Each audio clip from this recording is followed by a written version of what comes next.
तैयार होती है। व्यास नारायण भगवान पुनः पहुंचते हैं और धृतराष्ट्र को कहते हैं, अभी तक तुमने कुछ देखा नहीं, लेकिन मैं जो है तुम्हें आशीर्वाद देता हूँ, दृष्टि प्रदान करता हूँ, दिव्य दृष्टि प्रदान करता हूँ, जिससे तुम जो है संपूर्ण महाभारत को देखो।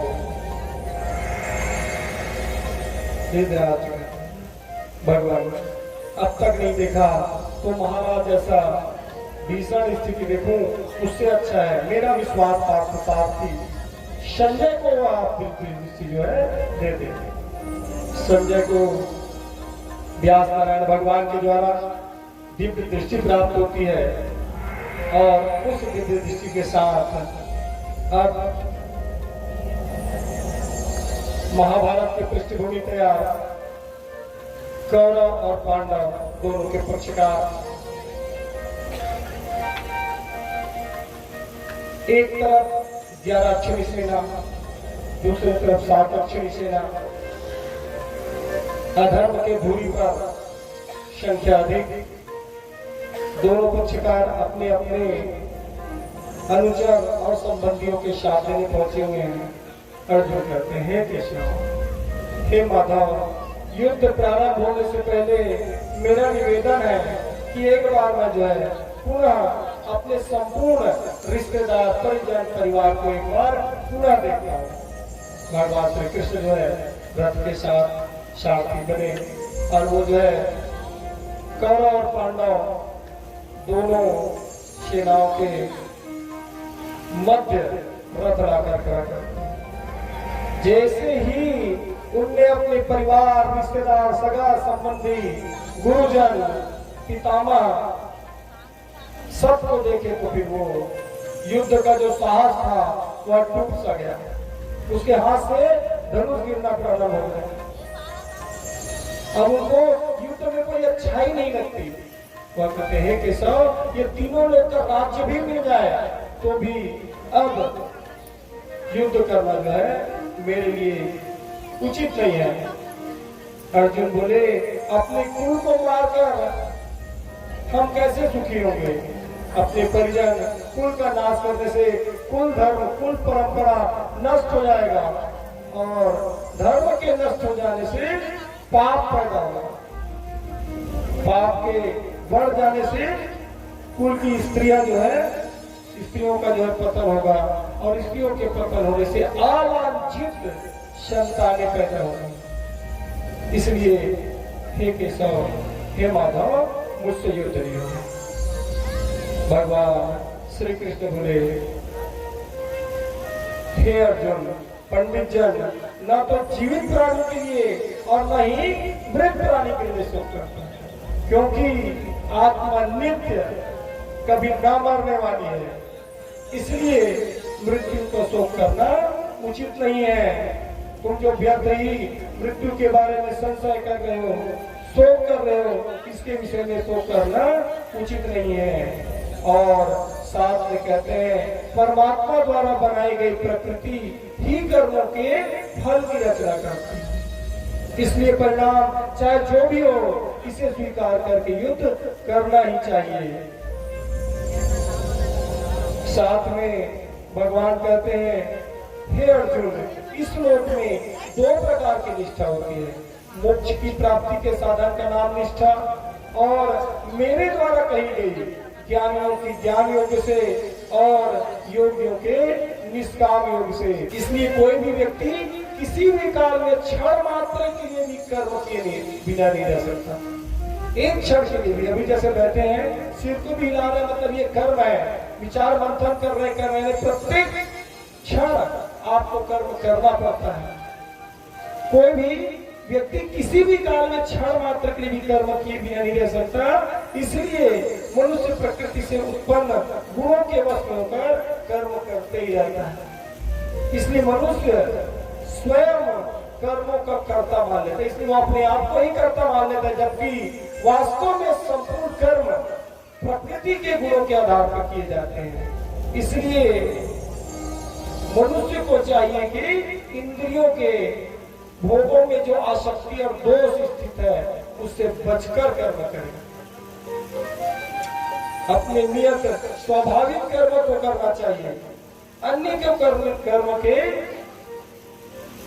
कर्म को करने से ज्यादा अच्छा, चाहे दोस्तों के हो टोला चलाते, ठीक है, टोला के कर्मे और दूसर के नकल करवे, तो दूसर के नकल करे से अच्छा टोला चलाते तीन कर्म ज्यादा श्रेष्ठ है। आप अपने कर्म करत आप पारंगत बन जाता। जाने महाराज जी, भगवान अर्जुन को निमित्त बनाकर कहते हैं अपने स्वाभाविक कर्मों को करना चाहिए, अन्य के कर्मों को करने से ज्यादा अच्छा है। चाहे दोष गुण क्यों ना हो, आपके स्वयं के कर्म दोष गुण धीरे धीरे जो से आप मुक्त हो सकता हो। इसलिए शरीर से श्रेष्ठ और बलवान इंद्रियों से श्रेष्ठ मन, और मन से श्रेष्ठ बुद्धि, और बुद्धि से श्रेष्ठ आत्मा।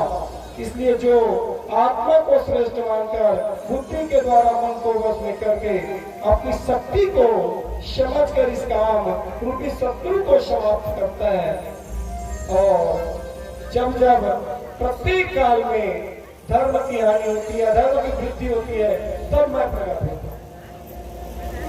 क्योंकि भक्तों को उद्धार करने के लिए, दुष्टों का विनाश करने के लिए और धर्म की स्थापना के लिए प्रत्येक युग में मैं प्रकट होता हूँ।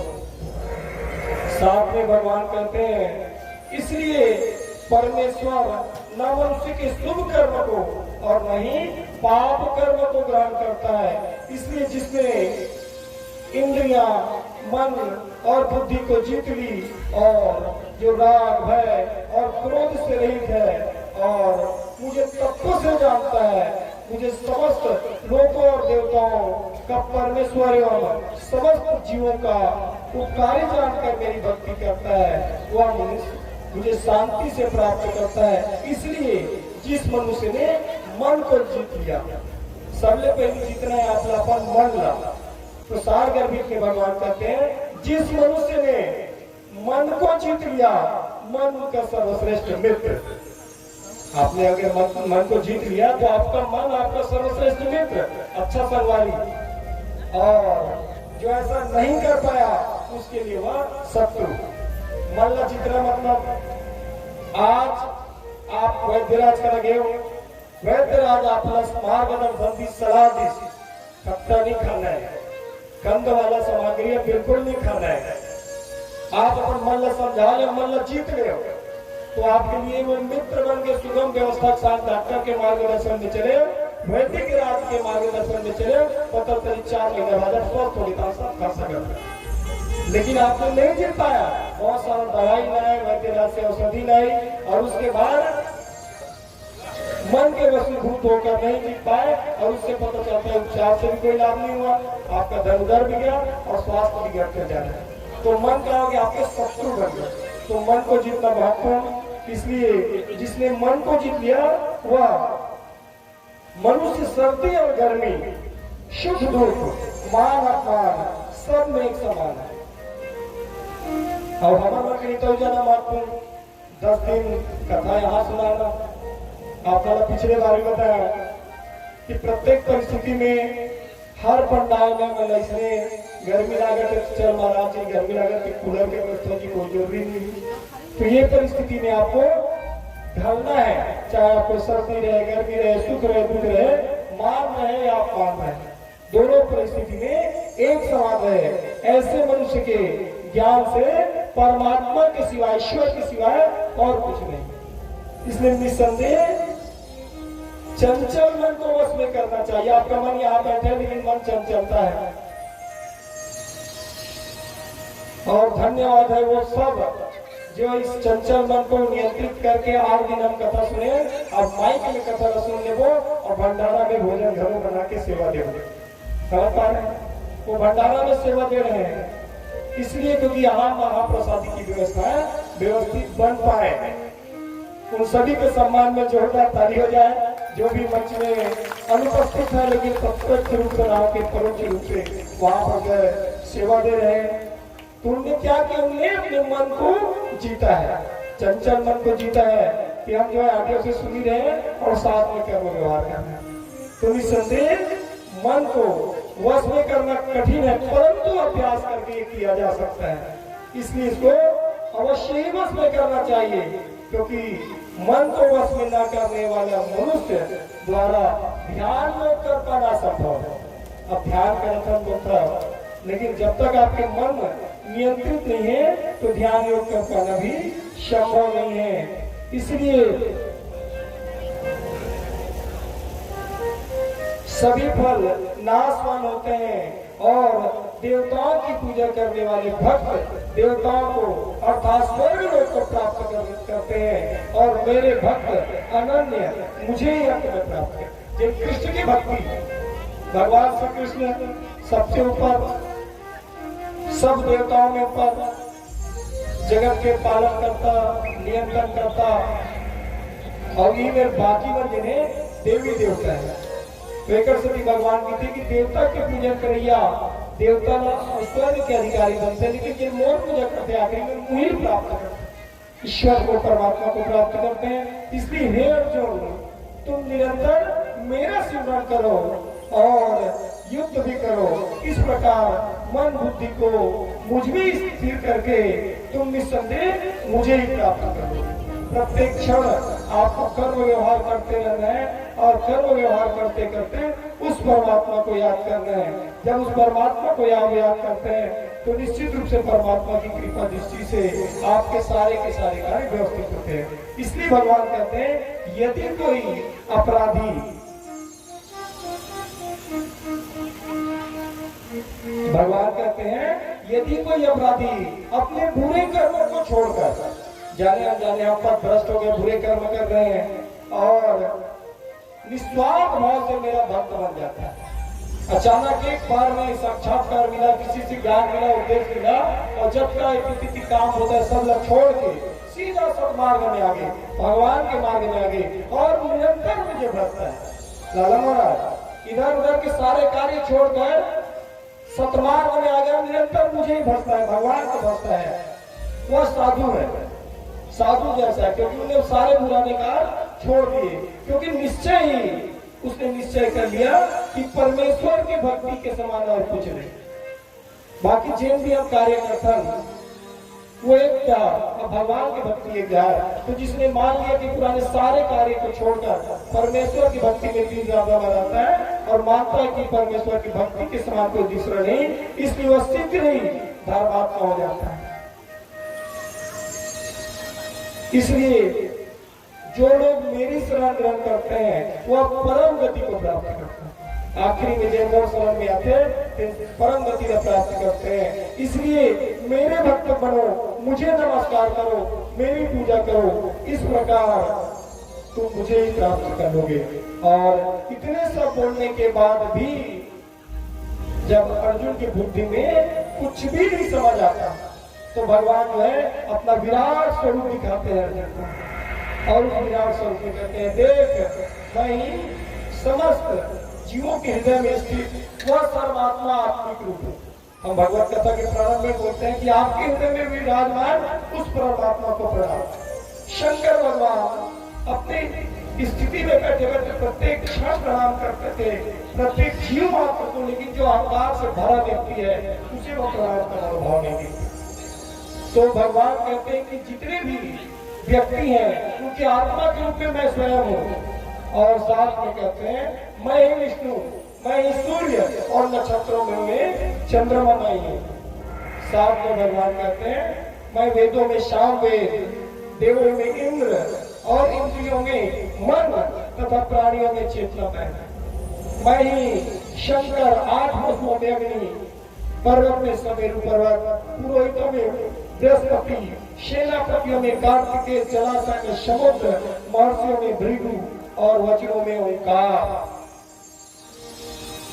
वृक्षों में मैं पीपल हूं, पीपल के वृक्ष के बड़ा महिमा बताता हूं, देव ऋषियों में नारद तथा सिद्ध पुरुषों में कपिल मुनि मैं हूं, हाथियों में रावण, मनुष्यों में राजा।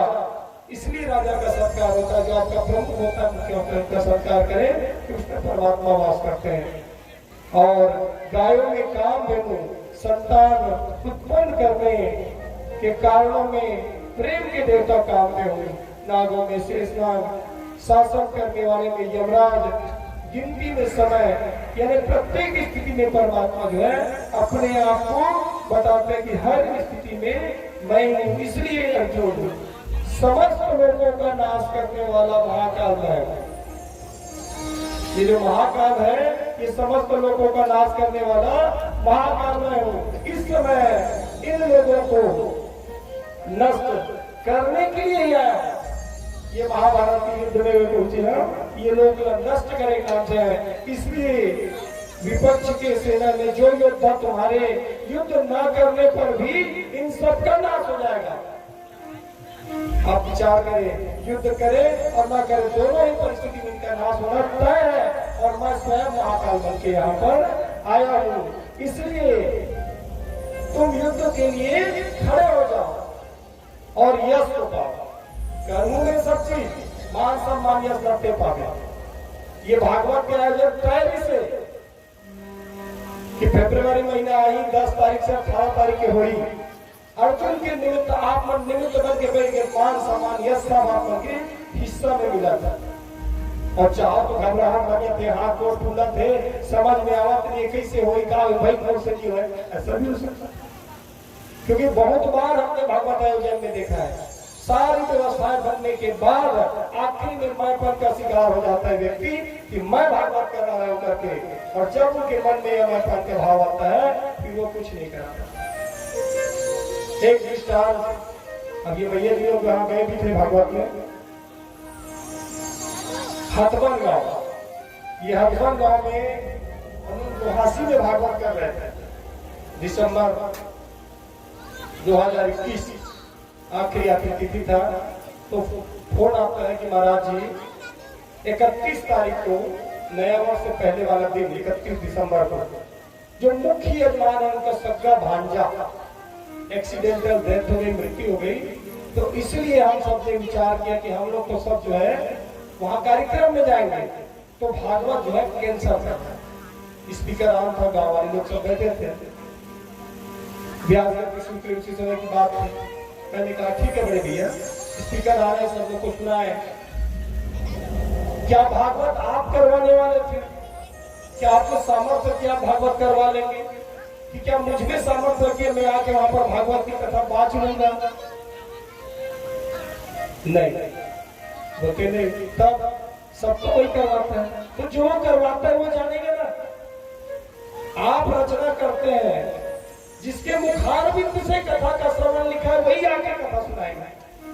बस इतनी बात थी, गांव वाले सब तैयार हुए। ऐसा भव्य आयोजन हुआ। प्रत्येक घर के एक सदस्य ने माना मेरे घर का कार्यक्रम है। उनकी काठी कार्यक्रम से सब हुआ और उसी पंडाल में सप्ताह भर के बाद उनकी प्रतिमा भी लगी। पहले दिन से लगी थी प्रतिमा और उसके बाद तदगात्र उधर संपन्न भी हुआ। और यहाँ मोक्ष सदगति के दिन यहाँ मोक्ष में भी वो सम्मिलित हुआ। ये हो गई एक दृष्टांत, करने वाले कराने वाले परमात्मा। दूसरा मोहगांव वाले बड़े भैया, मोहगांव के होंगे तो जानेंगे, कुछ इस प्रकृति के भागवत कर रहे। तो मैं बोले भैया 300 तो हो गए, मोरे को धोनी हुए भागवत। कहा पता भैया परमात्मा सबसे अच्छा वाला भागवत आपने बचा के रखे हुए, अब बहुत बड़े वाला भागवत करूँ। ये मुखार भी से निकला। और उसके बाद सहयोग कुछ ऐसा बना धनेली गाँव में, दिल्ली के पार्टी बहुत भव्य आयोजन, बहुत बड़े विशाल है। सहयोग कुछ ऐसे बनी, इसकी एक दिन पहले जैन महाराज है ये गद्दी बैठना से कर माता जी के देहावसान हो गया, सुधा हो गया, वो नहीं कर बेटी माई गेंद से इसमें बेटी माई में हमारे महाराज जी गुरुदत्त डोकरा भले हो गए, लेकिन वो कथा 5 थे। तो रातों रात दिन उन्होंने के गद्दी बिठारी पहने कर देखी तक बका गया। उत्तर और पंडाल कभी जीवन में देखे नीचे भागवत हो, जबकि कार्ड में छपे दूसरा आराम महीने सब बटावा के सब, लेकिन मतलब सारा के सारा चीज परमात्मा कराते हैं। निमित्त समझ पाने में नहीं। तो इसलिए इस भागवत को आपको भव्य बनाना है, स्मरणीय बनाना है, तो स्वयं के जीवन में परिवर्तन ला के दिखाना है, बाकी और कोई रास्ता नहीं है। क्योंकि पंडाल इससे 10 गुना बड़ा वाला भी यही लगेगा, इसी गांव में लगेगा, सब चीज होगा, तो उसमें कहाँ बनेगा। जीवन में परिवर्तन आ गए, कली भैया जो बोले थे ना कि कली ते बोला नहीं माना, सही बात है, आज पता भी चला। यानी का जो पापानी जन्म जन्मांतर पितानी चा तानी सर्वानी नश्यन्तु प्रदक्षिणाम पदे पदे में दाहिना से माया घूमना है। और आप जब उल्टा ही घूमेंगे तो मतलब सब उल्टा है। तो इसलिए मानना है तो पूरा मानना, और जब आप पूरा मानते हैं तो फिर हमको तो पता ही नहीं था कली कौन है। कली नाम उकरे का एक नाम नहीं, भाई एक नाम का करे कली। हाँ, फिर बड़े भागवत भगवान की जय। बड़े भैया ललिता के बड़े भैया, ठीक ठीक ठीक, नेवरा निवासी, किल्ला नेवरा निवासी, भैरव बाबा धाम के तीर में, ठीक ठीक, आनंद है। तो कल साक्षात्कार में जब माता की तब मऊला ध्यान उसकी बार बार हुई बात मानने गुजर से आज चेत लगा देखे मतलब जन्मे से कहा बात हुई तो बड़ा सुंदर प्रणाम करते सब करते सभी करते हो क्या नहीं मानते। आज पता चल चेकर सभी कि जैसे घूमते तब मैं डायरेक्ट जानते कि तेरे पावर था, उल्टा घूमा था तब उल्टा घूमा था, तब सबके तो प्रदक्षिणा पावत हो गया, सब जब का पंडाल में सबके प्रदक्षिणा बोल मिला थे, तो नहीं मिलते तब तो काबर नहीं मिलते तो घूमा तो हूँ लेकिन उल्टा। ठीक है, क्लियर हो गया भाई। आप इतना सब कुछ अच्छा करता तब भी आपके मुंह में मोदी साहब के नाम लेके कितने भर में माना थे बेटा, तो कारण क्या उसे अनजाने में भूल बस। मानवीय स्वभाव, मनुष्य स्वभाव त्रुटि करना, और त्रुटि में जिन कर्म करते त्रुटि होकर सोते, और एक बार साक्षात्कार होने के बाद में त्रुटि में सुधार होते और चुपचाप बैठे थे। निष्कर्म करने वाला बिना कर्म करने वालों का से त्रुटि नहीं हुई, तो त्रुटि हुई इस गलती जानकारी हुई सभा से पहले ऐसे भूल, ठीक है ना। और माता का भूमिका है, माता इनके सबसे अच्छा वाला भक्त कहीं है बेटा इसकी, ठीक है। प्रेम से दुर्गा मैया की जय, आदि शक्ति भवानी की जय, जगदम्बे मैया की जय, महामाया मैया की जय, शीतला मैया की जय, प्रगौर मैया की जय, ठीक है माता जी। इसलिए तुम ये तो के लिए खड़े हो जाओ और यश को प्राप्त करो और शत्रुओं को जीत करके धन धान्य राज को भोगो। और यह सब सूरवीर मेरे द्वारा पहले ही मारे जा चुके हैं, जितना भी दिखा के सब पहले मर गए। अब तुम केवल निमित्त मात्र हो, निसंदेह तुम युद्ध को जीतोगे, यानी युद्ध फिक्स है। अधर्मक सती मनहारी और धर्मक सती स्थापना हो जाता है तो जीती। आखिरी में आप जो धन है वो धन में कमाए प्रणाम कर गया, जिन्हें यहाँ और वहाँ दोनों जगह काम आ गया। यहाँ आपके जीवन आगे भी सुख में भी, और साथ में जब आप जाओ तो साथ में ये शुभ कर्म लेके जाने वाला कर्म जिन्हें आपके द्वारा तैयार हुए थे। इसलिए जो भक्तजन संपूर्ण कर्मों को मुझ में अर्पण करके मुझ सगुण रूप परमेश्वर को पूछते हैं, वह शीघ्र ही मृत्यु रूप संसार सागर से प्राप्त कर पार हो जाते हैं। इसलिए तुम जो है सब कर्मों का फल का त्याग करके परमात्मा के चिंतन से ही श्रेष्ठ, और कर्मों के फल को त्याग करके तत्काल शांति को प्राप्त करो। और साथ में जीव जो अन्य मनुष्य किसी के कहने पर भी श्रद्धा सहित मेरी भक्ति करते हैं, वे भी मृत्यु रूप संसार सागर से तर जाते। ककरो आए के मन में भागवत सुने के जबर वाली चल आगे आगे बैठ गए, श्रद्धा नहीं नीचे, लेकिन दूसरा के में आगे बैठ गए, और वो बाद तो अंदर में श्रद्धा जागृत हो गए, और श्रद्धा जागृत होने के बाद में वो भी संसार सागर से तर जाते।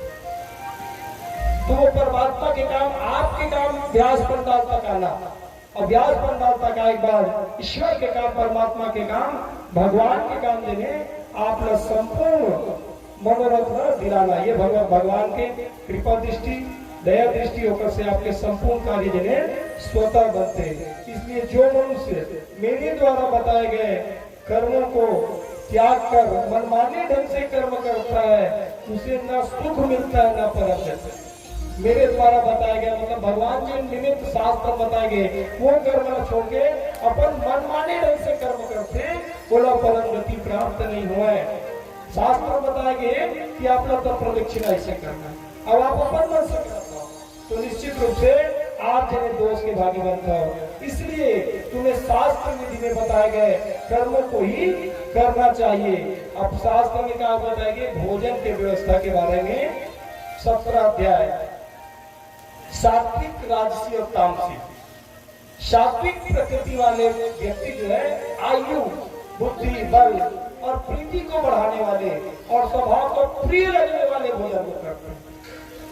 आयु जी में बात है, जिन आपके स्वास्थ्य के लिए बने हैं, आपके स्वास्थ्य के लिए जिन भोजन बने हैं वो लोग भोजन का जिन प्राप्त करते हैं सात्विक, और जिन है कड़वे, खट्टे, नमकीन, अति गर्म, जलन ऐसे पदार्थ ग्रहण करते थे राजसी। और तामसी मतलब प्रकृति से रस रहित, दुर्गंध युक्त और अपवित्र भोजन को करते हैं, वो तामसी। साथ में यज्ञ अनुष्ठान में जो दान देते हैं, दूसरों को परोपकार करने की भावना के बिना कर्तव्य समझकर जो योग्य व्यक्ति को दान करते हैं वो सात्विक। और क्लेश पूर्वक या प्रत्युपकार की भावना से या बदले की भावना से जो दान करते हैं वह राजसी।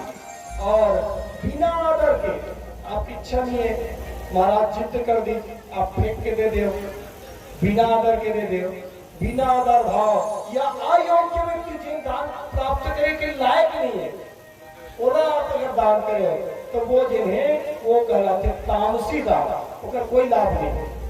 इसलिए योग्य सुपात्र को ही दान करना चाहिए। बिना श्रद्धा के किया गया हवन, अभी हवन करने वाला कुछ समय बाद, और हवन में अगर आपका श्रद्धा नहीं है, बिना श्रद्धा के किया गया हवन, दिया गया दान और तपा हुआ तप, श्रद्धा नहीं है, दिन भर बैठ के मारी पियावा थे, पसीना चक्का थे, 8 दिन तक के बैठे और श्रद्धा कौन नहीं है भैया। तो जो कुछ भी आपने कर्म किया उस कर्म से ना इस लोक में लाभ और न वहां लाभ। मर मर के 8 दिन कथा करें, जतन करें, भोजन बनाए, सबेच करें, कथा तक उसमें रोज पंडाल में आए और श्रद्धा बढ़ना नहीं रह पाए, तो वो सब चीज करे बाद भी कोई लाभ होने वाला नहीं है। तो श्रद्धा अनिवार्य है, विश्वास अनिवार्य है, संबंध बनाना परमात्मा से अनिवार्य है, और साथ में समर्पण करने का पूरा का संपूर्ण समर्पण उसके ऊपर सोचते हैं, और तब हमें अपने आप आपके सारे के सारे कार्य जिन्हें स्वतः पूर्ण हुए। इसलिए दान, यज्ञ और तप रूप कर्म त्यागने के योग्य नहीं। आप में जिन दान कर होते अभी यज्ञ से प्राप्ति होते, तपस्या जिन अभी वर्तमान में करता वो त्यागने योग्य नहीं, क्योंकि ये मनुष्य को पवित्र करने वाले हैं, एक से आप पवित्र होते हो। इसलिए ज्ञान, यज्ञ और तप रूप कर्म फल की इच्छा किए बिना कर्तव्य समझकर करना चाहिए। ये मृत्यु परिवार, शेन परिवार, धीवर परिवार, लेकिन आप सब जितने जन आए हो अपन कर्तव्य समझ के यहाँ जिन्हें आहुति लगाता हो, पूर्ण आहुति डालता हो, सुंदर शास्त्र धारा में स्नान करता हो, हमारे कर्तव्य परमात्मा जिन्हें हम तो नहीं करा सके, भागवत हमारे में सामर्थ्य नहीं है, ये प्रभु जी ने कीमत नहीं करवाते, अगर कृपा दृष्टि नहीं बन पाते, लेकिन जेल में निमित्त करके करावाते तो हम लोग जिन्हें भारतीय ज्ञान गंगा में गोता लगा सकता है, ये हमारा कर्तव्य है। लेकिन इसका हमारा नेता नहीं थे महाराज, सब तो बने हैं बिना नेता हितकारी के कैसे पहुंचे। तो ये पुण्य कार्य है, भगवत का कार्य है, धर्म का कार्य है, पूजन का कार्य है, इसके लिए विशेष से आमंत्रण की आवश्यकता नहीं होती, अपना कर्तव्य समझकर पहुंचे तो निश्चित रूप से आपको संपूर्णता की प्राप्ति होती है। साथ में अपने स्वाभाविक कर्मों को करते हुए मनुष्य जिस प्रकार परम सिद्धि को प्राप्त होता है वह विधि भी सुनो। परमेश्वर को अपने स्वाभाविक कर्मों के द्वारा पूजकर मनुष्य परम सिद्धि को प्राप्त करता है। अपने स्वाभाविक कर्म चाहे वे दोषपूर्ण ही क्यों न हो, अन्य किसी के कर्म को अच्छी तरीके से करने की श्रेष्ठता से अच्छा है, क्योंकि अपने स्वाभाविक कर्म करने से कभी भी पाप नहीं लगता। अपन स्वाभाविक जिन बनते आप लोग जिन करत हो ओकर से आप लोग पाप नहीं, दूसर के नकल करे से आपके पाप के भागी हो जाता हो। इसलिए हे अर्जुन, दोषपूर्ण दोषयुक्त भी स्वाभाविक कर्म को नहीं त्यागना चाहिए। आपका स्वाभाविक कर्म दोषयुक्त है उसे नहीं त्यागना चाहिए, क्योंकि जैसे अग्नि धुएं से युक्त होती है और कर्म किसी न किसी दोष से युक्त होती है। प्रत्येक कर्म में शुभ कर्म होता है। इसलिए मेरा चिंतन करो, मेरा भक्त बनो, मेरी पूजन करो, मुझे नमस्कार करो, समस्त प्रकार के धर्मों का त्याग करो और मेरी शरण में आ जाओ, मैं सभी पापों का नाश कर दूंगा। ऐसा करने से तुम मुझे ही प्राप्त कर लोगे। ऐसा भगवान जब कहते हैं तो अर्जुन जो है उनका अंतःकरण जो मलिनता थी, अंतःकरण में जो विशुद्धियां थी वो शुद्ध हो जाती है और भगवान के शरणागति मिलने के बाद, भगवान से तत्व ज्ञान प्राप्त करने के बाद वह जो है युद्ध के लिए तैयार हो जाता है। इसी प्रकार हमें भी भगवत गीता बताती है कि आपके जीवन में नाना प्रकार के विपदा, संकट, असमंजस की स्थिति आती है। उस असमंजस की स्थिति में आपके हृदय में विराजमान उस परमात्मा को, उस अखिल ब्रह्मांड लाया, क्योंकि भगवान गीता में कहे कि आपके अंतःकरण में हृदय के रूप में आत्मा के रूप में जो होता है वो मैं हूँ। उसे आप पहचाने, उससे बात करें, और जब हम उससे बात करते हैं तो निश्चित रूप से परमात्मा आपको रास्ता भी दिखाता है। दारू पे ये जाते ना पूरा महीना भर के काम होता करे के बाद जब पेमेंट मिलते जाते और साथ में अगर पुत्री कह रही थे कि पिताजी फीस पटाए के लिए पैसा है आपका चाहिए, अगर अंतर्मन एक मिनट के लिए बोलते हैं जेब में निकालने से पहले अंतर्मन की थे कि मोर बेटी की फीस घरों पटाना है। वो अंतर्मन कौन है? कृष्ण है।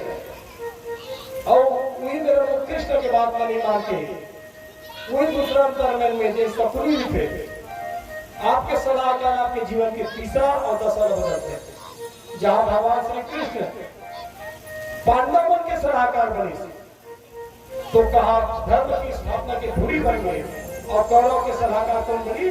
शकुनी मामा कपटी, जैन अधर्म की स्थापना के मुख्य कार्य एक आप अपन घर में जीवन में सलाहकार कोई थी। राधे राधे राधे राधे। तो रोहित जी आपको कुछ नहीं बनता तो अपने सलाहकार को चेक करना है, ठीक है? बनाए तो भगवान को सलाहकार बनाए, श्रेष्ठ व्यक्ति को सलाहकार बनाए, परमात्मा को सलाहकार बनाए, अपन घर के सियान भगवान लगाए। कल के प्रसंग बताएगा हमारे घर के सियान जब तक अपन आप को समझते रहे पैसा कमाता और ऊपर जानकार बहुत पढ़े लिखे विद्वान, तब तक घर में अशांति के वातावरण।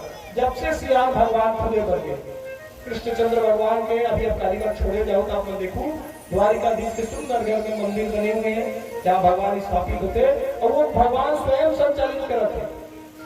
तेकर सती ने बोला तो स्वतः पहुंच गए।